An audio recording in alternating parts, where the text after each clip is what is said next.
4장 7절에서 9절까지의 말씀입니다. 신약성경 258페이지 로마서 14장 7절에서 9절까지의 말씀 보도록 하겠습니다.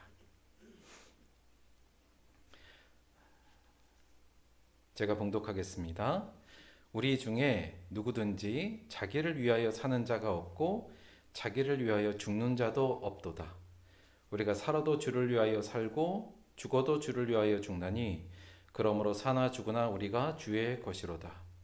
이를 위하여 그리스도께서 죽었다가 다시 살아나셨으니 곧 죽은 자와 산 자의 주가 되려 하심이라.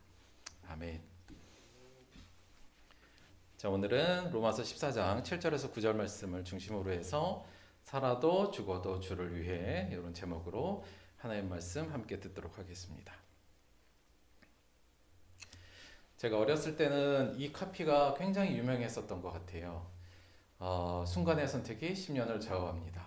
이게 우리나라 그 광고 카피 중에서도 거의 탑에 속하는 광고 카피랍니다. 가장 크게 유행하기도 했고 영향을 많이 미치기도 했고, 이게 금성사, 지금의 LG전자의 전신 GS 금성사 예전에 이게 아마 이 광고가 지금부터 한 40년 전, 그렇죠? 80년대 초 요 정도의 때 광고 같아요. 요때 그 금성사의 TV 광고였는데, 그때 막 칼라 TV가 이제 막 나왔을 때, 죄송합니다, 우리 어린이들은 또 옛날 얘기한다 그래서. 근데 보니까 여기 14인치 당시 브라운관 칼라 TV 고급형이 37만 원이에요. 당시로 생각하면 굉장히 비쌌던 것 같아요, 요즘에 비하면. 근데 그때 이 금성사의 이 광고 카피 순간의 선택에 10년을 저하한다가 일반적으로 사람들이 알고 있는 경험적 진리, 짧은 순간의 선택이 오랫동안 영향을 미친다는 그 일반적인 그 진리를 잘 파고들어서 사람들의 그 어떤 마음을 잘 움직여서 이 금성사 TV를 선택하지 않으면 큰일 난다, 10년 동안 고생한다, 약간 그런 이미지를 주면서 꽤 성공했던 것 같아요. 모든 사람들이 살면서 경험적으로 느끼죠. 순간의 선택이 매우 중요하구나. 그 부분을 잘 노렸던 것 같습니다. 90년대 초반에 일요일 밤에라는 그 예능 프로 중에서 인생극장이라는 게 있었어요. 요때 이제 이휘재 씨가 이걸로 크게 인기를 누렸던 것 같고 굉장히 인기가 많았는데, 이게 어떤 프로그램이냐면, 그 이제 우리가 보통 어떤 상황이 딱 정해졌을 때 이렇게 선택하면 어떻게 되고 저렇게 선택하면 어떻게 될까, 이제 이 상황의 선택 앞에 늘 놓이잖아요. 이제 그때 이렇게 선택하면 어떤 결과가 이루어지고 또 반대로 선택하면 어떤 결과가 이루어지는가에 대해서 극으로 만들어서 보여준 거였는데, 이게 왜 이렇게 유행하고 사람들이 좋아했나라고 생각해보면 이것도 마찬가지. 우리가 그런 경우 이거 이렇게 선택할까 저렇게 선택할까 고민하는 경우가 굉장히 많잖아요. 근데 그때 우리가 알고 싶은 게, 이렇게 선택하면 어떤 결과가 나타나고 이렇게 하면 어떤 결과가 나타나는가를 굉장히 관심 갖고 그걸 굉장히 알고 싶어 하는데, 그 부분을 잘 노려서 예능 프로를 만들어서 이 프로가 굉장히 크게 성공하지 않았나 싶습니다. 많은 사람들이 선택의 고민에 늘 쌓여 있고, 그 고민 앞에서 늘 이 부분을 알고 싶은 거, 이 결말이 어떻게 될까, 내 이 선택이 어떤 결과를 맞게 될까를 알고 싶은 그 부분을 잘 파고들었던 예능 프로 아니었나, 그런 생각도 듣습니다. 이쯤에서 우리 이런 생각 한번 해볼까요? 지금까지 내 인생에서 가장 중요한 선택이 무엇이었는가, 이 부분이요. 무엇이었던 것 같아요? 저도 생각해보면 군데군데 중요한 선택들이 좀 많았었던 것 같은데, 근본적으로는 제가 원래는 엔지니어, 이런 게 원래 제 꿈이고 제 원래 좋아하는 거였는데, 고2 겨울방학 때 갑자기 신학한다고 문과로 바꾸고, 하여튼 그때가 또 굉장히 저한테 중요한 선택의 순간이 아니었나, 그런 생각도 좀 갖고요. 여러분은 어떠세요? 어떤 순간이 내 인생에서는 가장 중요한 순간이었을까요? 그리고 선택이었나? 요거 생각하면 약간 어떠세요? 좀 찌릿찌릿하기도 하고, 약간 미련도 생기고 약간 좀 그런 부분들도 있죠. 여간 선택은 우리 부분에 있어서, 우리 삶에 있어서 어찌 보면 일상이라고도 볼 수 있는 것 같아요. 오늘은 선택이라는 부분에 대해서 조금 더 저희가 생각을 해볼 텐데, 일반적으로는요, 많은 분들이 이거에는 동의하시는 것 같아요. 선택에 대한 이런 명제들, 첫 번째는 인생은 선택의 연속이고 그 선택의 결과가 인생을 좌우한다, 이 부분이요. 정말 인생은 선택의 연속이죠. 어찌 보면 인생을 인수분해하면 선택 플러스 행동, 이렇게도 우리가 볼 수 있을 것 같아요. 행동하려면 어쨌든 저희가 선택을 하니까요. 그래서 인생은 뭐 끝없는 선택의 연속이다 이렇게 볼 수 있고요. 뭐 혹자에 의하면 저희가 하루에 뭐 작은 선택이건 간에 한 200번의 선택을 하면서 하루를 보낸다고 해요. 오늘도 뭐 오늘 아침만 생각하더라도 여러분이 아침에 일어나서 교회에 갈까 말까도 선택하는 거였고요.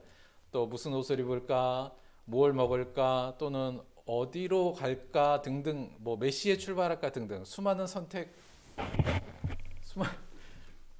선택을 하시면서 오셨잖아요. 그리고 그 선택의 결과가 지금 이 자리에 있는 거고요. 그래서 늘 우리는 선택을 하고 그 결과가 오늘날의 나를 지금 만드는 거기 때문에 인생은 참 선택의 연속이고 그 결과가 인생을 좌우한다는 이 명제는 사실 부정하기 어려운 부분인 것 같고 모든 사람이 동의하는 것 같습니다. 또 하나 저희가 동의하는 선택에 대한 명제는 이 부분인데요. 좋은 선택이란 그 선택의 결과에 의해서 좌우된다. 어찌 보면 너무 당연한 거죠. 내가 이걸 할까 저걸 할까 이렇게 선택할까 저렇게 선택할까 중에 하나를 선택했는데 그 선택이 잘했느냐 못했느냐는 그 선택의 결과가 좋은 결과냐 안 좋으냐에 따라서 당연히 저희가 이해될 수밖에 없죠. 그래서 선택에 있어서 제일 중요한 부분은 결과.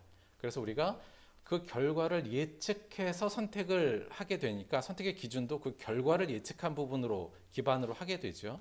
그래서 우리의 대부분의 선택은 이 선택이 나에게 어떠한 결과로 다가올 것인가 이 부분에 대해서 굉장히 관심을 갖게 되고 어찌 보면 그래서 선택은 그 선택의 결과에 의해서 좋은 선택이냐 나쁜 선택이냐가 결정된다고 생각됩니다. 또 한 가지는 많이들 공감하실 수도 있을 것 같은데 저는 선택은 고통이다 이렇게 이야기하고 싶어요. 이게 왜 그러냐면 근본적으로 우리가 선택이라는 건 첫 번째 선택하기 위해서 그 전에는 여간 고민과 갈등을 하게 되잖아요. 물론 우리가 자잘한 선택은 뭐 큰 의미가 없습니다만 인생에서 굉장히 중요한 선택의 시점에서는 이게 굉장히 저희들에게 어려움으로 다가오지 않습니까? 이 직장을 갖냐 저 직장을 갖냐 이 사람을 만나냐 뭐 저 사람을 만나냐부터 시작해서 근데 그 중요한 선택 앞에서는 어쩔 수 없이 고민하게 되고 어쩔 수 없이 갈등하게 되죠. 이걸로 갈까 저걸로 갈까 이게 맞나 저게 맞나 이게 더 좋은가 저게 나은가로 통해서 고민과 갈등의 깊은 시간이 있고요. 결정을 해서 선택을 한 이후에는 일반적으로 미련이 남고 일반적으로 후회하기 마련입니다. 그러니까 이게 왜 그러냐면 일단 선택이라는 것은 하나를 선택한 거지만 다른 한편으로 보면 하나는 포기한 게 되잖아요. 그럼 그 포기한 거에 대해서 기본적으로는 미련이 생길 수밖에 없어요. 그래서 내가 그때 그렇게 선택했으면 어떻게 될까라는 미련이 근본적으로는 좀 있고요. 물론 선택을 해서 좋은 결과가 나오면 그 후는 뭐 그렇게 나쁘진 않습니다만 보통은 저희가 선택할 때 어떤 그 결과를 크게 보통 생각하거든요. 그러니까 더 잘 되게 보통 예측하고 선택하는데 일반적으로는 그 결과가 내가 예측한 결과 이상으로 나온 경우는 굉장히 적죠. 보통은 그거보다는 못한 경우로 많이 나와요. 그러니까 일반적으로 내가 선택을 해도 미련을 갖거나 후회하게 되는 경우가 한 7, 80%는 된다는 얘기입니다. 그리고 이것이 심화되면 미련이 더 심화되고 아유 그때 그렇게 할 걸, 아유 그때 그렇게 했으면 좋았을 걸, 내가 왜 그렇게 했나 이게 반복되고 이게 심화되면 우리를 우울증으로 바꿔 우리에게 우울함을 주게 되고요. 우울함이 심해지면 삶의 패배감을 느끼게 되고 굉장히 안 좋게 되죠. 그래서 여기 보면 선택 전에 있는 고민과 갈등 또는 미련 후에 우울 다들 고통적인 요소잖아요. 그래서 실제적으로는 선택은 한마디로 말하면 약간 고통이다 이렇게 해도 우리가 이야기할 수 있습니다. 우리가 그 어른이 돼서는 어린 시절로 돌아가고 싶잖아요. 아닌가요?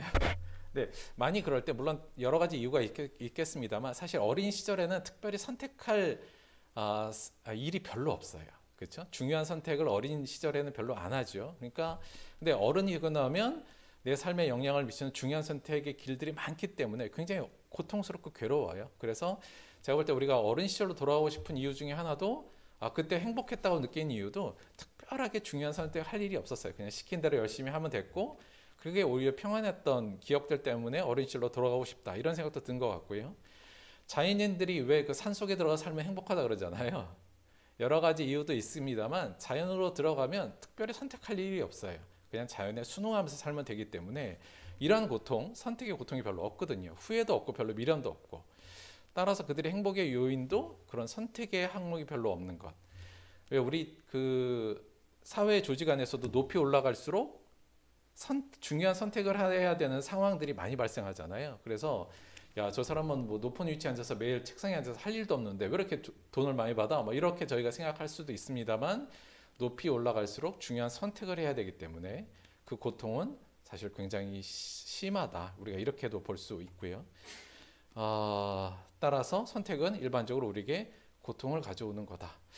그래서 어찌 보면 아까 말씀드렸습니다만 인생을 우리가 선택 플러스 행동으로 인수분해할 수 있다고 했잖아요. 그러니까 선택이 고통이니 인생 전체가 굉장히 우리에게는 고통스럽고 힘들 수밖에 없지 않나 그런 생각도 가져봅니다.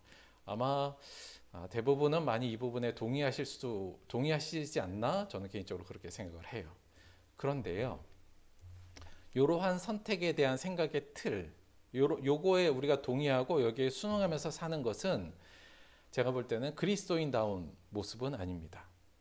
우리 그리스도인은 이 틀 안에 갇혀 있으면 결코 그리스도인다운 사람이 될 수 없다는 게 오늘 함께 논의해보고 생각해봐야 될 부분이라고 제가 오늘 한번 가져와 봤어요. 이게 굉장히 고통스럽잖아요. 그리고 선택을 잘해야 된다는 압박감도 있고. 그래서 대부분 우리 어떻게 할까요? 선택 상황에서 보통 좋은 멘토를 찾아가거나 더 지식이 많은 사람을 찾아가서 조언을 구하기도 하고 때로는 점집에 찾아가기도 하고요. 이게 맞아요, 저게 맞아요. 근데 우리 그리스도인들도 그거 크게 별반 다르지가 않아요. 왜냐하면 대부분 우리 기도도 뭐예요? 하나님한테 하나님 이 길이 맞아요? 이 길이 저 길이 맞아요? 뭐가 더 나한테 좋은 길이에요? 알려주세요잖아요. 나는 잘 모르니 전능하신 하나님은 다 알고 계시니까 좋은 길을 선택해 주세요. 대부분의 이 기도 아니면 내가 선택한 이후에 하나님 그 결과 좀 잘 나오게 해주세요. 이게 우리 대부분의 기도 제목이고 기도의 내용이라면 그건 좀 문제가 있다. 그리고 그렇게 되는 것이 과연 결코 그리스도인답지는 않다라고 본다면 우리가 이 선택에 있어서 이 정도의 명제, 이 틀 안에서 우리가 생각하는 부분을 좀 깨트려야겠다라는 게 오늘 저희가 지금 좀 확인해 보고 싶은 얘기인데요. 오늘 저희가 읽은 본문 말씀을 통해서 그리스도인들은 선택에 대해서 어떠한 생각을 가져야 되는가? 혹은 더 나아가서 우리 인생에 대해서 어떠한 자세를 가져야 되는가에 대해서 조금 더 자세히 살펴보도록 하겠습니다. 오늘 말씀은 로마서 말씀인데요. 로마서라는 성경에 대해서 잠깐만 배경적인 공부 잠깐만 하고 지나가 보도록 할게요. 로마서는 사도 바울이 쓴 편지입니다. 그러니까 이제 이게 뭐 대부분 교회 오래 다니신 분은 아시겠습니다만 처음인 분들도 있으니까 바울이 로마 교회에 보낸 편지가 로마서고요. 대략 56년경에 고린도에서 로마에 있는 교회들에게 바울이 보낸 편지예요. 여기서 56년경이라는 의미가 어떤 의미를 가질 수 있냐면 바울이 사실은 귀한 기독교 역사에서 좋은 선교사이기도 했지만 사실은 좋은 가장 유명한 신학자이기도 하고 또 사상가이기도 하거든요. 56년 정도라면 사도 바울의 어떤 신학과 사상이 어느 정도 무르익었을 때에 쓴 거다. 이 정도로 저희가 좀 생각해 볼 수 있고요. 또 하나 이 로마서에 대한 배경으로 저희가 조금 생각해 볼 게 이 로마에 있는 교회는 바울이 세우지 않은 교회였어요. 그러니까 바울이 그동안 그 소아시아에는 돌아다니면서 여러 곳에서 전도하면서 교회를 세웠는데 이 로마는 사실 바울이 복음이 들어가지 않은 교회였어요. 근데 왜 그런 바울이 여기서 이 로마 교회에 편지를 썼냐면 사실 사도 바울이 원래 목적은 뭐였냐면 저 스페인까지 땅끝까지 가서 복음을 전하고 싶은 게 사도 바울의 목적인데 그 중간에 있는 로마, 당시 로마 제국의 수도인 로마에 있는 교회들에게 협력을 좀 받고 싶었어요. 여러 가지 이유가 있었지만 이 이유가 가장 컸고 그래서 로마 교인들에게 나 이런 사람이고 물론 로마 교회도 바울이 좀 알려져 있었겠지만 당시에는 여간 나는 이런 사람이고 우리 앞으로 잘 협력해서 제가 스페인까지 가서 선교하는데 좀 같이 돕고 협력합시다 이런 목적으로 로마서를 썼다 이렇게 생각하시면 돼요. 그런데 이 당시 로마 교회는 로마 안에 이제 여러 교회가 있었는데 그곳에는 근본적으로 이방인 그리스도인 그러니까 유대인이 아니라 그러니까 로마 사람들로 구성된 그리스도인들도 있었고요.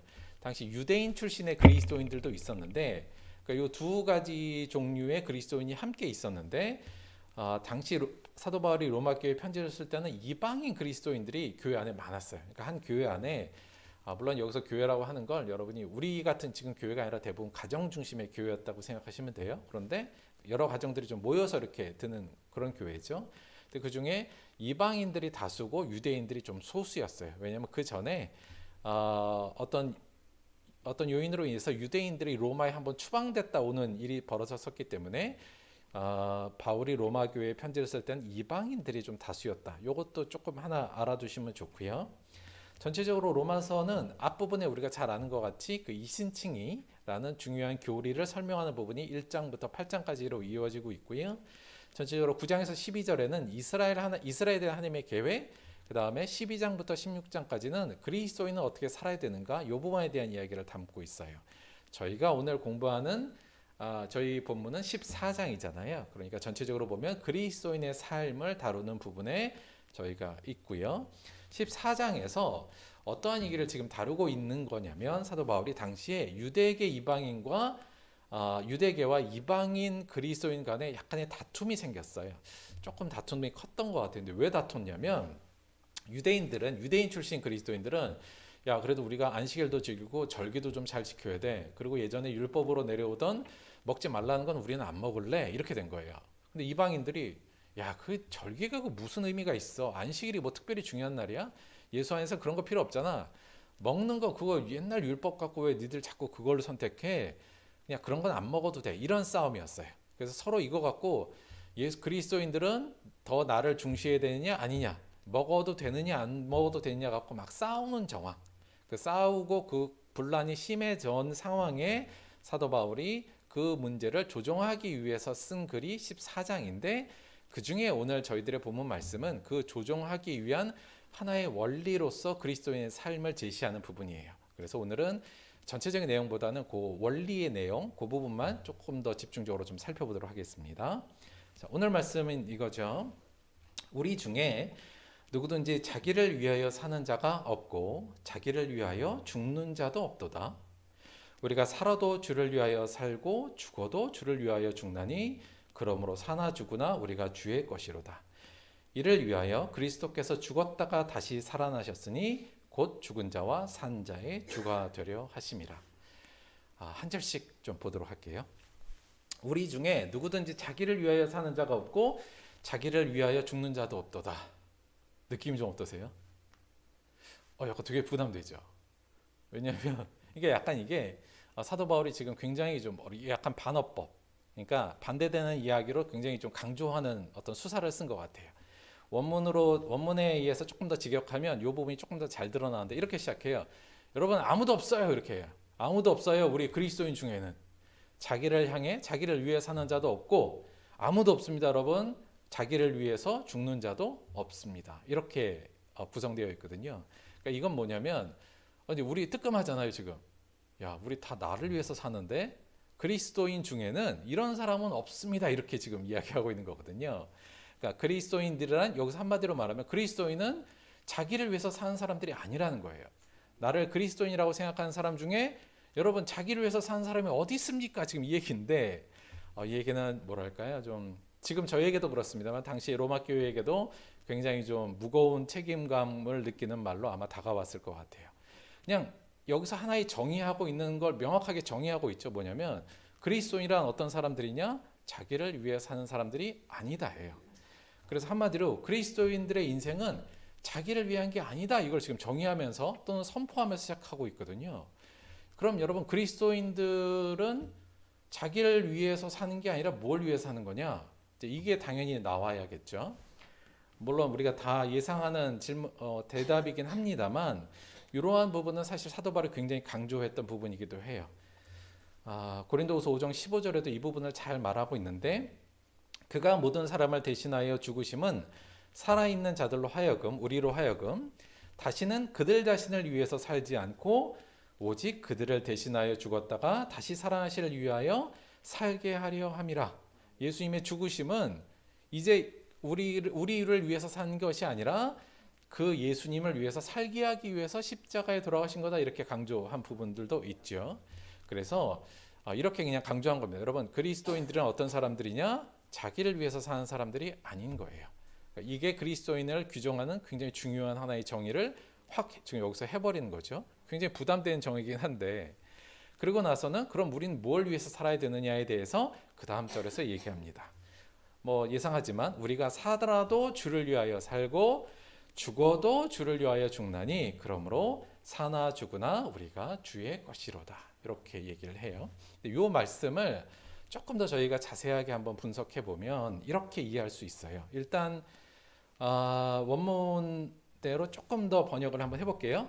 왜냐하면 우리가 만약에 산다면 그것은 주님을 위해 사는 것이며 만약 우리가 죽는다면 주님을 위해 죽는 것입니다. 이렇게 얘기를 한 거예요. 그러니까 그리스도인들은 자기를 위해서 사는 것이 아니라 주님을 위해서 사는 게 바로 그리스도인입니다. 이 얘기를 하는 건데, 여기서 우리가 아까 산다는 걸 뭘로 규정했냐면 선택 플러스 행동으로 저희가 나눠봤잖아요. 그러니 이 말은 다른 식으로 얘기하면 이러는 거예요. 뭐냐면, 왜냐하면 만약 우리가 주를 위해서 선택하고 행동한다면 이렇게 한 거예요. 우리의 삶은, 우리의 선택은 나를 위한 것이 아니라 주님을 위한 것을 기준으로 우리는 선택하고 행동해야 됩니다. 지금 이 얘기를 하고 있는 거죠. 자, 그런데 그 다음 얘기가 굉장히 또 독특한데, 만약 그 선택의 결과로, 자, 내가 선택을 하는데 선택의 기준이 그 뭐가 됐어요? 이제는 나를 위한 게 아니잖아요. 하나님을 위한 게 내 삶이니까 선택할 때 기본적으로 선택의 기준은 뭐냐? 나를 위한 게 아니고 하나님을 위한 것, 주님을 위한 게 뭔가를 생각하는 게 우리 그리스도인의 선택의 상황 기준이 되는 거죠. 자, 그러면 네가 만약에 그렇게 선택했다면 이것은 주님을 위해서 내가 선택하는 거야 라고 했다면 그 결과로 때로는 우리가 살 수도 혹은 죽을 수도 있다는 거예요. 그 결과가 내가 그렇게 선택했는데 그 결과로 삶이 올 수도 있고 때로는 죽을 수도 있다. 그러나 그 결과에 상관없이 그러면 우리는 주의 것이 된다는 게 지금 사도 바울의 얘기인 겁니다. 그러니까 여기서 지금 중요하게 생각하는 건 뭐냐면 사도 바울의, 여러분, 죽어도 혹은 살아도는 뭐예요? 내가 선택한 그 선택의 결과가 죽음으로 오든 삶으로 오든 그건 상관없다는 거예요. 그 선택의 기준과 선택 순간에 내가 주를 위해서 선택했느냐 아니냐 그게 중요하지 그 뒤의 결과는 상관없다는 얘기예요. 상관없이 내가 선택의 순간에 올바른 기준을 가지고 주를 위해서 선택했다면 우리는 주의 것, 주의 소유요, 주의 하나님 나라의 소유된 백성이요, 하나님의 영광을 소유하는 자가 된다라는 게 지금 사도 바울의 얘기인 겁니다. 그러니까 이걸 또 정리하면 이런 거예요. 그리스도인의 선택의 기준은, 여러분 우리가 뭘 선택할 때 그 모든 선택의 기준은 이것이 주님을 위한 것인가 아닌가라는 거예요. 그게 그리스도인다운 선택의 방식이고 선택을 하기 위한 삶의 방식도 그게 바로 그리스도인의 삶의 방식이라는 거고요. 근데 그 방식을 조금 더 생각해 볼 때 그렇게 선택하고요. 그 결과가 근데 좋든지 나쁘든지는 상관없다는 얘기예요. 지금 사도 바울의 얘기는. 왜냐하면 방금 말한 것 같이 우리가 상관없이 주를 위해서 선택했다면 그걸로 됐어. 그걸로 우리는 주의 것이 되고 주의 칭찬받는 자가 되는 거야. 한마디로 말하면 결과에 신경 쓰지 말고 선택을 할 때 우리가 무엇을 가지고 선택할지에 집중하라는 게 오늘 얘기의 지금 키포인트고 핵심이라고 할 수 있어요. 그게 바로 그리스도인이라는 얘기고요. 그런데 왜 우리가 그러면 우리는 우리를 위해서 살면 안 되고 주를 위해서 살아야 되며 주를 위해서 선택한 거에 대해서 결과에 상관없이 생각해도 되는가? 이 부분에 대한 그 근거와 이유가 9절에 나와요. 9절에 이제 볼게요. 9절, 이를 위하여 그리스도께서 죽었다가 다시 살아나셨으니 곧 죽은 자와 산 자의 주가 되려 하심이라. 이거 무슨 말인가? 갑자기 예수님의 죽으심과 살아나심, 예수님의 십자가와 부활을 갑자기 언급하죠. 그러면서 뭐라냐면 곧 죽은 자와 산 자의 주가 되려 하심이라 이렇게 얘기를 해요. 조금 더 풀어서 설명을 드려볼게요. 자, 이걸 번역은 이렇게 다시 할 수 있을 것 같아요. 뭐 비슷한데, 이를 위하여 그리스도께서 죽었다가 살아나셨습니다. 이를 위하여는 앞에 것을 다 받는다고 보시면 돼요. 우리가 우리 자신이 아니라 주를 위해서 살게 하기 위해서, 그러니까 우리가 선택할 때 우리 자신이 아니라 주를 위해서 선택하고 그 결과에는 상관없는 자가 되게 하기 위해서 그리스도께서는 죽었다가 살아나셨습니다. 즉 예수님은 죽은 자와 산 자의 주가 되려 하심이라. 이게 산 자를 주관하시는 자, 통치하시는 자, 이걸 롤십이라고 얘기할 수 있을 것 같아요. 하시는 분이 되신 겁니다. 이 얘기예요. 조금 설명을 더 드릴게요. 우리가 예수님의 죽음과 부활, 우리가 지난주에도 이미 예수님의 죽음과 부활에 대한 이야기를 했는데, 우리는 예수님의 죽음과 부활하심을 보통 어떤 식으로 많이들 받아들이냐면, 예수님이 죽으셨고 부활하셨어. 그래서 나는 죄 사함을 받고 나도 부활할 거야. 이렇게 저희가 보통 요 정도까지 인식을 하는 데서 멈추잖아요. 근데 사도 바울은 그거에서 멈추지 않았어요. 오히려 그거보다 한 걸음 더 나가는데, 즉 예수님과 죽음과 부활에서 뭘 발견했냐면, 나의 죄 사함과 나의 부활도 발견했지만, 거기서 뭘 발견했냐면, 예수님이 죽었다 살아나심으로 말미암아서 그 부활로 뭐가 확증된 거냐면, 이제 예수님은 모든 죽은 자와 산 자들의 주가 되신 거라는 것이 명확하구나. 예수님께서 이제 모든 살아있는 자, 그리고 죽음 이후에 있는 모든 자들, 죽음 이후의 세상에까지 그분이 바로 주님이시고 통치자이시며 주관자이시라는 것을 바로 예수님의 죽음과 부활에서 발견을 해요. 그러니까 우리도 이 부분이 굉장히 중요합니다. 우리가 예수님이 죽으셨다가 부활하셔서 나를 위해서 죽으셨고 나를 위해서 부활하셨으니까 내 죄 사함을 받고 나 이제 부활을 할 거야 기뻐가 아니라, 그걸 넘어서 이제 그 예수님의 죽음과 부활을 통해서 우리는 분명하게 느껴야 되는 게 뭐냐면, 예수님이 진짜 주님이구나. 그분이 모든 것들의 주관자이며 통치자이고 심판자이라는 것을 명확히 아는 것, 그것이 예수님의 죽음과 부활을 우리가 올바르게 이해하는 거라고 할 수 있습니다. 사도 바울은 이 부분이 명확했던 것 같아요. 그러니까 예수님께서 이를 위해서 그리스도께서 죽었다가 살아나셨어. 그래서 그는 곧 죽은 자와 산 자의 지금 주가 되신 거 아니냐, 이렇게 얘기하는 거예요. 다시 말하면 이 롤십이라는 것은 뭐냐면, 예수님의 죽음과 부활을 통해서 우리들에게 명확히 드러난 사실인 거예요. 뭐냐면 예수님이 우리들의 주인이시고 모든 것의 주관자이며 통치자라는 사실을 제대로 아는 거죠.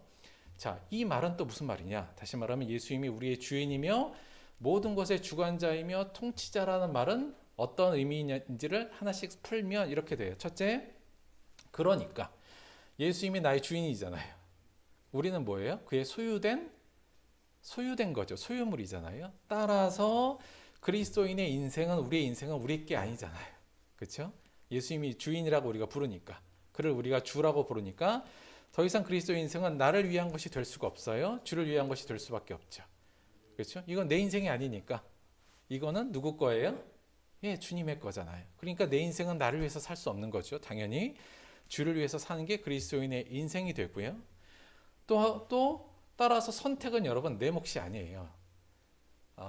요걸 우리가 이제 다시 말하면 우리가 그리스도 안에서 더 이상 우리는 요걸 이제 나중에 로마서 공부할 때 또 나오지만, 우리에게 이럴 자유가 없어요. 그러니까 내 마음대로 선택할 자유는 없어요. 왜냐하면 주님의 소유잖아요.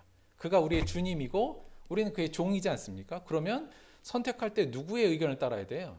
당연히 내 의견이 아니라 주인의 의견을 따르는 것이 그를 주님으로 부르는 자들의 마땅한 행동 방식이죠. 그래서 사실 선택은 우리 몫이 아닌 거예요. 주님의 몫입니다. 그래서 주님의 뜻에 따라 선택해야 되는 게 너무나도 당연한 거죠. 자, 그런데 우리가 주님에 따라서 선택을 했잖아요. 그럼 그 결과도 사실 우리 게 아니에요. 주님이 시켜서 주님의 뜻에 부합하게 내가 선택을 했으면 그 결과는 누구의 거예요? 그건 주님의 거예요. 내가 신경 쓸 바 사실은 없는 게 되는 거죠. 그래서 사실은 우리의 선택의 결과도 그건 주님의 몫이지 내 몫이 아니에요. 만약에 주께서 모든 것을 다 통치하시는 분이 내가 주님을 위해서 이렇게 선택을 했는데 그 결과로 A를 주던 B를 주던 C를 주던 그냥 우리는 그것을 받아들이면 되는 존재인 거죠. 그래서 사실은 결과를 우리가 고민할 필요는 별로 없다. 그것은 주님의 몫이니까. 그러나 주를 위해서 우리가 선택을 했다면, 그 선택의 순간에 내가 나를 위한 것이 아니라 주를 위해서 선택했다면 당장 그것이 우리에게 삶을 줄 수도 있고 죽음을 줄 수도 있는 결과로 나타날 수 있지만, 종국에는 결국 우리가 죽고 나중에 주님 앞에 섰을 때는 그 죽음 이후의 모든 것까지 통치하신 하나님께서 결국 우리에게 칭찬하실 거다는 게 사도 바울의 생각이에요. 왜요? 주님을 위해서 선택했잖아요. 그 선택의 그 내용은 바른 거고 그 결과는 우리와는 상관없지만, 종국에 가서는 하나님께서 우리가 한 그 선택에 대해서 인정해 주시고 보상해 주시고, 역시 너는 나의 것이야, 너는 나의 백성이야, 너는 내 친구요, 내 아들이야, 이렇게 분명히 증명해 주실 것이라는 믿음, 그것이 바로 그리스도인들이 갖는 믿음이란 얘기입니다. 따라서 예수 그리스도의 죽음과 부활을 보고 이 롤십, 예수님이 진짜 주님이라고 한 사람들은 어떻게 할 수밖에 없어요? 나를 위해서 사는 것이 아니라 주를 위해서 살고, 그리고 선택할 때는 근본적으로 무슨 기준이 뭐예요? 내 기준이 아니라 뭐가 좋을까? 결과를 그렇게 생각할 필요 없다니까요. 그러니까 그리스도인들은 이게 주님을 위한 것인가, 주님의 뜻인가만 확인하고 주님을 위한 대로 선택을 하면 돼요. 그리고 그 결과는 나와는 무관하다. 별 상관없다. 뭐든 그냥 받아들일 자신이 되어 있다. 하지만 내 이 선택에 대해서는 하나님께서 나중에 분명히 보상해 주실 걸, 그리고 기뻐하실 것을 나는 믿는다. 이것이 바로 예수님을 주님으로 부르는 사람들의 선택의 방식이고 선택에 대한 자세이며 살아가는 방식이라고 볼 수 있는 거죠. 사도 바울이 이렇게 말한 후에 그의 삶을 보면 정말 그가 그렇게 삶을 선택했다는 것을 조금 더 확신할 수 있어요. 사도 바울이 자기의 선교 여행을 다 마치고 사도행전에 보면 나중에 이제 예루살렘으로 가려고 합니다. 뭐 여러 가지가 이유는 있는데 오늘 그 얘기는 일단 빼고, 약간 예루살렘에 자기가 이제 들어가면 자발적으로 가는 건데, 가면 본인이 큰 어려움을 당한다는 걸 알아요. 자, 그걸 아는데도 불구하고 지금 가려고 합니다. 그리고는 그동안 자기와 함께 있었던 제자들 불러놓고 연설한 중에 이렇게 마지막에 이야기하는 부분이 있어요.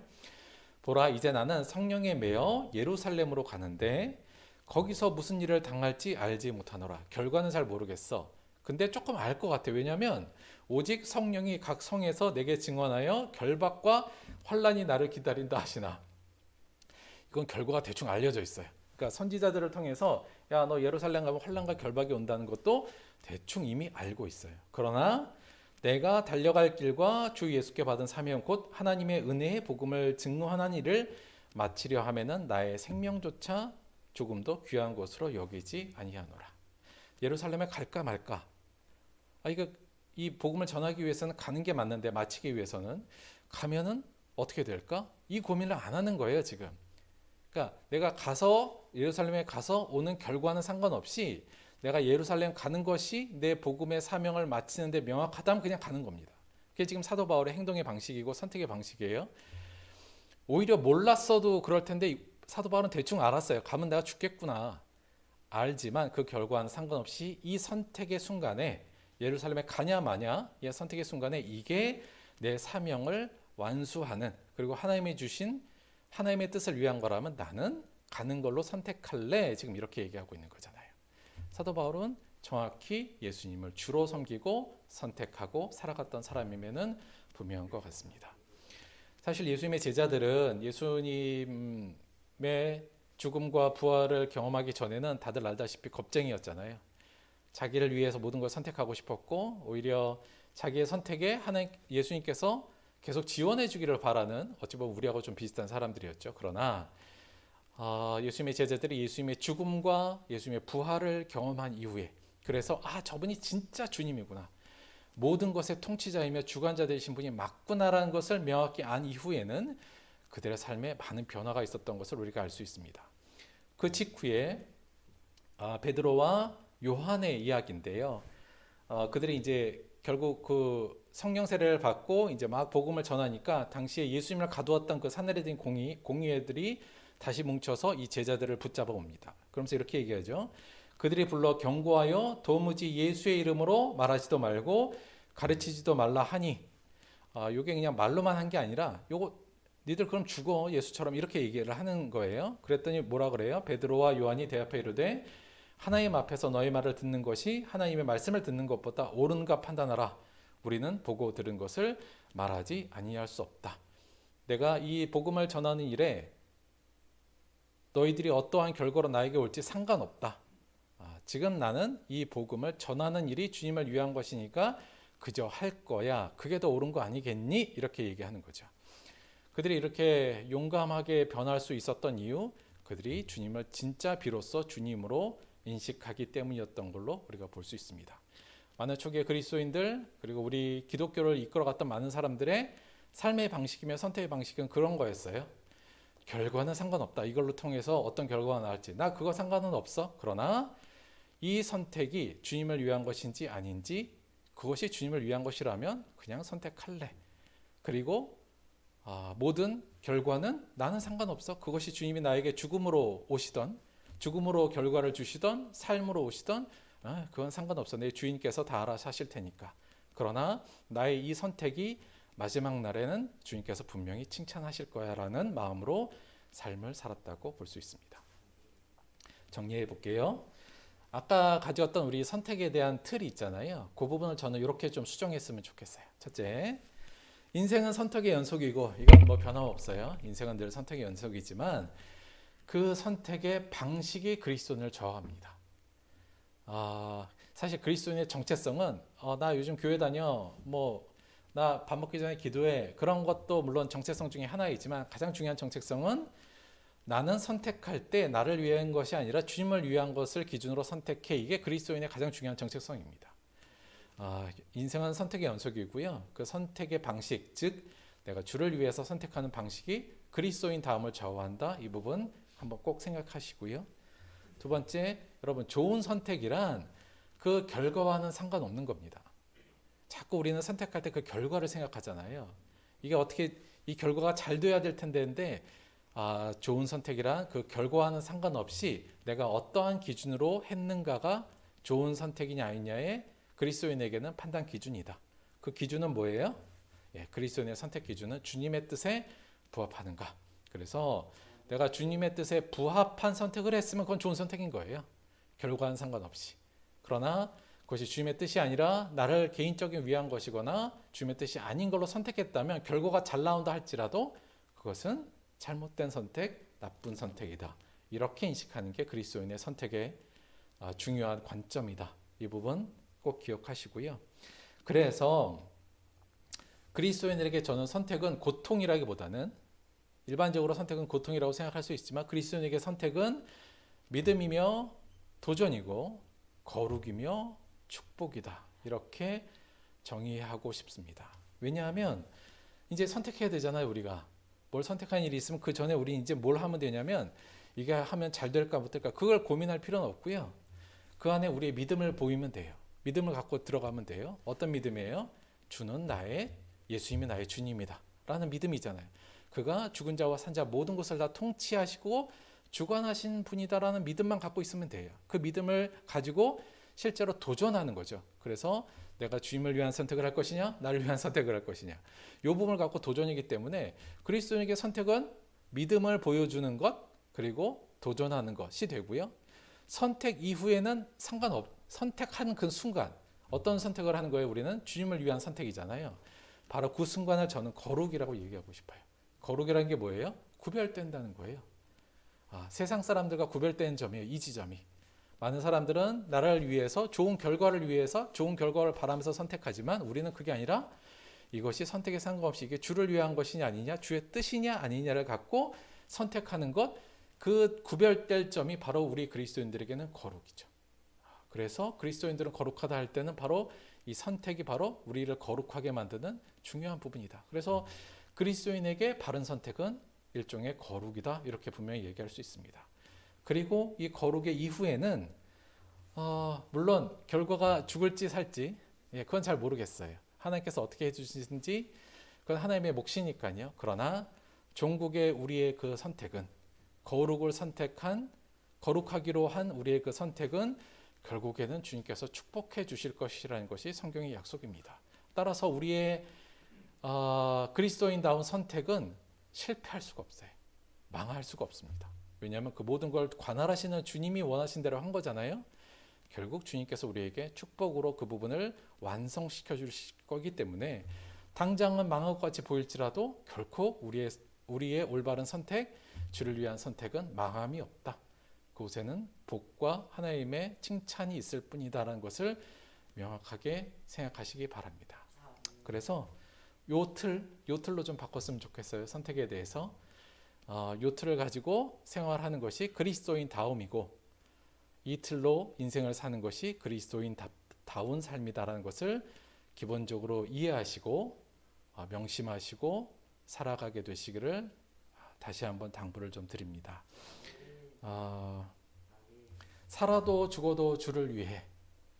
요거 다른 식으로 얘기하면 이거예요. 사도 바울이 얘기하면 선택의 결과에 집착하지 말고, 살든지 죽든지 그 결과에는 집착하지 말고 그 선택 자체의 기준, 주를 위한 그 기준에 집중하라는 게 오늘 말씀의 핵심입니다. 우리가 이렇게 집중을 할 때 여러분 우리는 결코 망하지 않을 겁니다. 물론 눈앞에 잠깐 죽는 것 같은 일이 벌어질 수도 있고 죽을 수도 있어요. 그러나 우리는 결코 망하지 않습니다. 왜냐하면 우리 주님은 산자와 죽은 자의 모든 것의 통치자이며 주관자이시기 때문에 우리가 올바른 선택을 했다면 결코 우리에게 망함으로 오진 않고 우리에게는 축복으로 분명히 올 겁니다. 선택하실 때 그래서 너무 고민하지 마세요. 그냥 간단해요. 이 선택이 어떤 선택이 주를 위한 것이냐 그것만 잘 확인해 보시고요. 그냥 과감하게 하시면 됩니다. 이렇게 되면 어떻게 될까 저렇게 되면 어떻게 될까 그거 너무 고민하지 마세요. 그 결과는 뭐 어차피 우리들이 알 수 없어요. 주님을 위한 선택을 하면 주시는 대로 그냥 그 선택은 받아들이면 되고요. 단지 그 선택할 때만 집중하시라. 그것이 오히려 여러분의 삶을 조금 더 제가 볼 때는 훨씬 더 행복하고 평안하게 만들 수도 있다 이렇게 생각합니다. 마지막 예수님의 이 말씀 보면서 마칠게요. 의를 위하여 박해를 받는 자는 복이 있나니 천국이 그들의 것임이라. 의를 선택한 자는 비록 의를 선택하고 의롭게 행동한 사람들은 비록 죽더라도 박해를 받더라도요 복이 있는 자입니다. 천국이 그들의 것이기 때문이죠. 믿음을 가지고 우리도 그를 따르는 이 말씀을 따르는 저와 여러분이 되기를 주님의 이름으로 축원드립니다. 우리 말씀 생각하시면서 함께 잠시 기도하도록 하겠습니다.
하나님, 우리가 주님을 주님이라고 입으로는 부르지만 오히려 우리가 주인이 되고 주님께서 우리를 따라오는 종으로 생각하며 사는 적이 얼마나 많았는지 용서하여 주옵소서.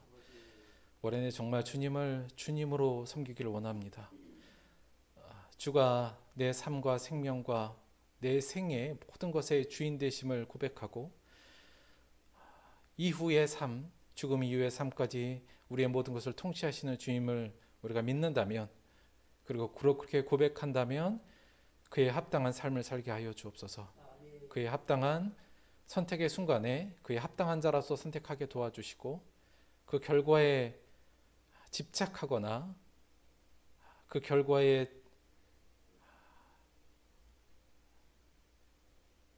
좌지우지되지 아니하고 오직 그 선택의 순간에 주님을 주님으로 부른 자로서 올바른 선택을 하는 것에 만족감과 감사를 가지고 나가는 우리들 되게 도와주옵소서. 더 이상 미련과 후회에 발목을 잡은 일이 없도록 도와주시고, 우리 안에 우리에게 주실 후회해 주실 우리에게 주실 천국의 영광을 기대하며 오늘 또한 결과에 상관없이 죽으나 사나 주를 위하여 선택하는 우리들 되게 하여 주옵소서.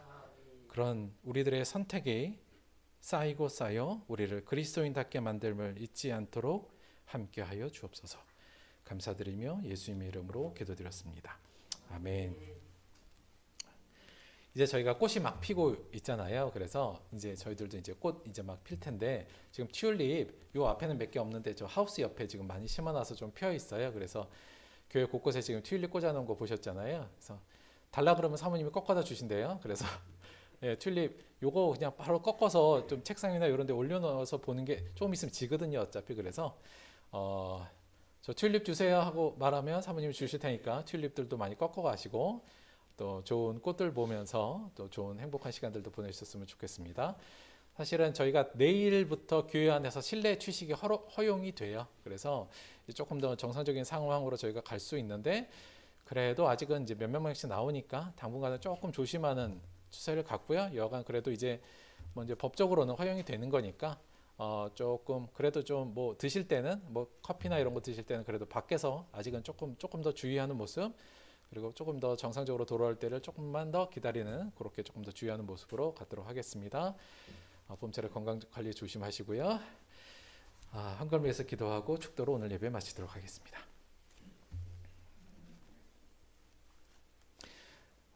하나님, 우리를 주님의 것으로 만들어 주시니 고맙고 감사합니다. 예수 그리스도의 십자가와 그 부활을 통해 우리는 이제 주님을 진정으로 주님으로 알고 섬기고자 합니다. 그에 합당하게 우리의 삶의 순간순간, 또 선택의 순간순간에 주님을 위한 뜻, 주님을 위한 길, 또 주님의 뜻을 기억하며 선택하게 하여 주옵소서. 그리고 그 선택에 있어 그 결과에 집착하지 않고 우리에게 주신 그 결과는 감사함으로 받아들인 자 되게 도와주옵소서.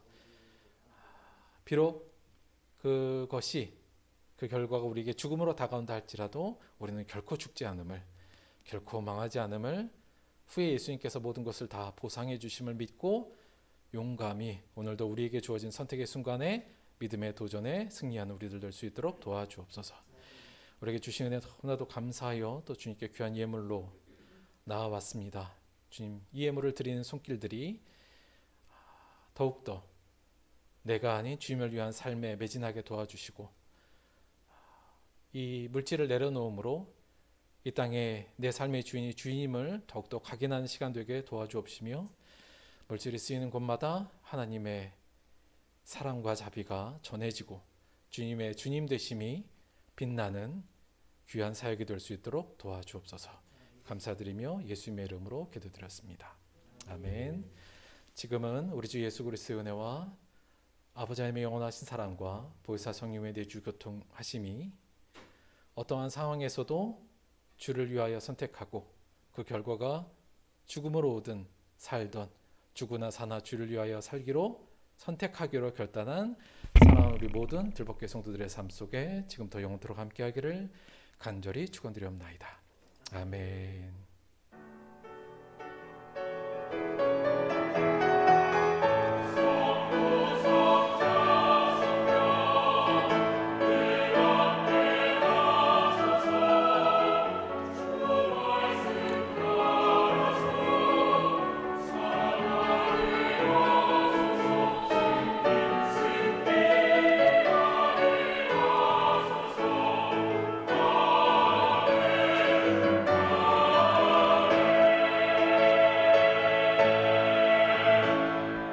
수고하셨습니다. 하나님께 감사 박수 드릴게요. 수고하셨습니다.